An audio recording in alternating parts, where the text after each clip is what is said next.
It is a beautiful, quiet stretch of the American coastline. Just off the beaches of Tybee Island, Georgia, the shallow waters conceal a Cold War nightmare. Somewhere down there, buried in the shifting silt, lies a 12-foot-long, 7,600-pound Mark 15 nuclear bomb. It has been sitting there for 68 years, not in a deep ocean trench, not thousands of miles away. It is lost in roughly 15 feet of water, right next to a populated tourist beach. The military knows exactly how it got there. They know exactly what day it fell from the sky, and they know the coordinates of the bomber that dropped it. For 2.5 months, Navy divers and sonar ships scoured the seabed. They hoped the metal lines would snag the tail fins of the Mark 15. The Navy even deployed experimental radiation detectors, sweeping the coastal shallows for a trace of the uranium core. The dense sand had completely buried the casing. It left behind a chilling reality that the military would refuse to admit for decades. Failing to find the nuclear payload meant the weapon remained completely intact. The massive casing was simply left in the dark. It would stay buried in the Sound until the shifting tides could finally expose it to the world. February of 1958 was a tense time for the American military. To deter a Soviet strike, the Air Force kept heavy bombers constantly in the sky. Major Howard Richardson was piloting one of these nocturnal patrols.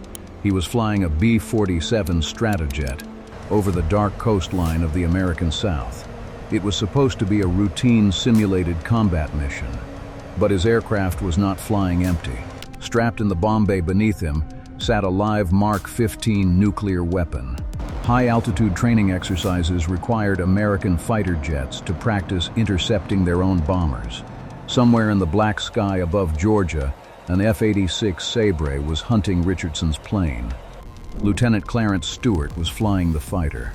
He relied entirely on his instruments to locate the bomber in the dark.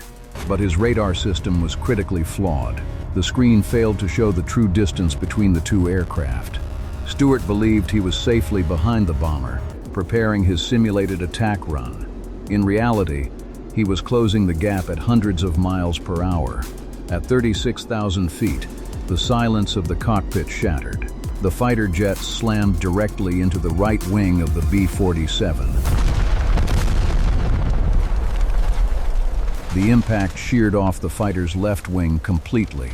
Stewart ejected into the freezing air as his aircraft disintegrated.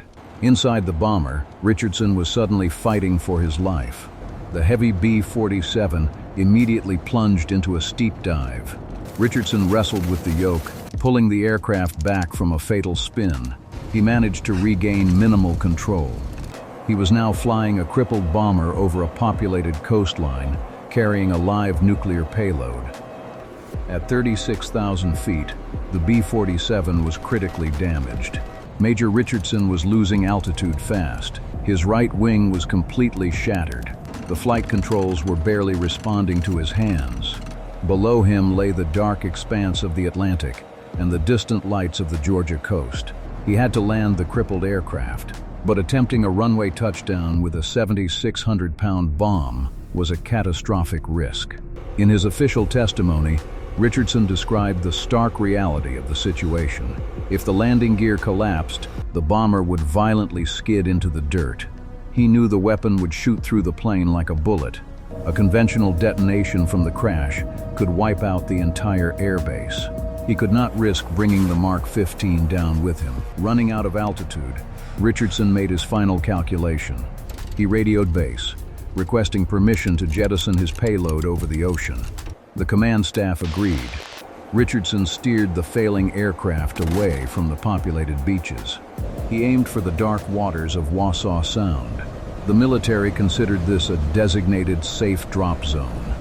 They assumed they could simply sail out the next morning and hoist the weapon from the shallow mud. The bomb bay doors ground open in the wind. Richardson pulled the emergency release lever. The massive nuclear weapon fell into the freezing darkness. It plummeted through the night sky. It struck the water at hundreds of miles per hour. The crash alone should have triggered the conventional detonators inside. But the weapon remained completely silent.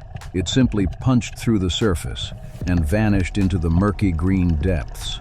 Freed from the dead weight, Richardson limped back to the runway. His B-47 touched down safely at Hunter Air Force Base. But as the sun rose over the Atlantic, the military faced an entirely new crisis. The morning of February 6th brought the full weight of the United States Navy to the Georgia coast. Wassaw Sound was suddenly swarming with recovery vessels. The military established a tightly controlled 9-square-mile search grid. They assumed finding a 12-foot steel cylinder in roughly 15 feet of water would take hours. Instead, it became a grinding logistical failure. The visibility beneath the surface was practically zero. Navy divers plunged into the murky water, weighed down by heavy brass helmets and thick canvas suits. The current whipped fine sediment into a blinding green fog. The divers crawled blindly across the ocean floor, sweeping their bare hands through the mud in a desperate grid pattern. Above them, surface ships dragged heavy steel cables through the sound. They hoped the metal lines would snag the tail fins of the Mark 15. The Navy even deployed experimental radiation detectors, sweeping the coastal shallows for a trace of the uranium core. Every single method failed. Weeks dragged into months. The military systematically overturned every inch of the designated drop zone, finding nothing but empty ocean. The seabed beneath Wassaw Sound was not solid rock. It was composed of fine, shifting silt. It acted exactly like quicksand. The moment the heavy bomb struck the bottom, it began to sink into the earth itself. The tidal currents pushed fresh sediment over the entry hole, erasing all physical evidence of the drop. 10 weeks after the collision, the Navy officially admitted defeat. The vast search fleet pulled its anchors and quietly left the tourist beaches behind. They were forced to abandon the unexploded payload, leaving it entirely to the mercy of the corrosive saltwater. For 43 years, the government maintained a strict official narrative. The Air Force assured the public that the lost payload was completely safe. They claimed it was a simulated training bomb, containing no active nuclear material. But the internal military records told a fundamentally different story. In 1966, Assistant Secretary of Defense W.J. Howard testified before Congress. He described the Tybee Island payload as a complete weapon, a bomb with a nuclear capsule. It took until 2001 for the Air Force to declassify their own internal assessment. The report officially confirmed that the Mark 15 contained a secondary core, packed with highly enriched uranium. The only missing component was the plutonium trigger, required to initiate a full thermonuclear blast. But the weapon was still loaded with 400 pounds of conventional high explosives, and decades of submersion were actively turning those explosives into a severe environmental threat. The military assessment concluded that the internal structure was likely severely degraded. Corrosive salt water had almost certainly penetrated the inner casing, reacting with the uranium core. Attempting to dredge it from the deep mud now was considered far too risky. A single mechanical jolt from a salvage crane could trigger the degraded conventional explosives. A blast would instantly scatter radioactive material across the adjacent tourist beaches. The Air Force ruled that the safest option was to leave the weapon buried in the dark. They hoped the thick layer of coastal sand would contain the heavy metals forever. But an unexploded nuclear payload in shallow water would inevitably attract civilians willing to look for it.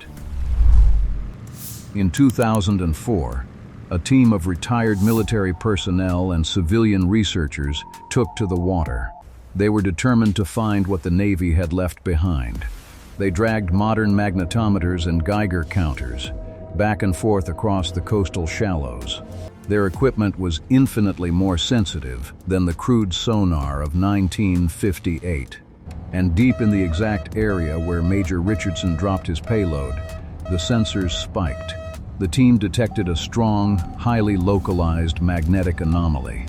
It was buried beneath feet of dense sand, and the signature perfectly matched the dimensions of a Mark 15 casing. The Air Force sent a team to investigate the coordinates, but the readings were a ghost. The military concluded the radiation was coming from naturally occurring deposits of monazite sand, not the weapon. The search was called off again. Today, the tides of Wassaw Sound continue to shift.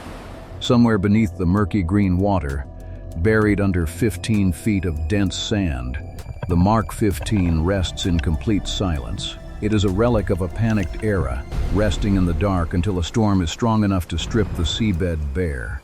Until then, it remains the ultimate broken arrow, hiding in plain sight. How the military managed to lose a nuclear weapon off an American beach is a staggering failure of scale.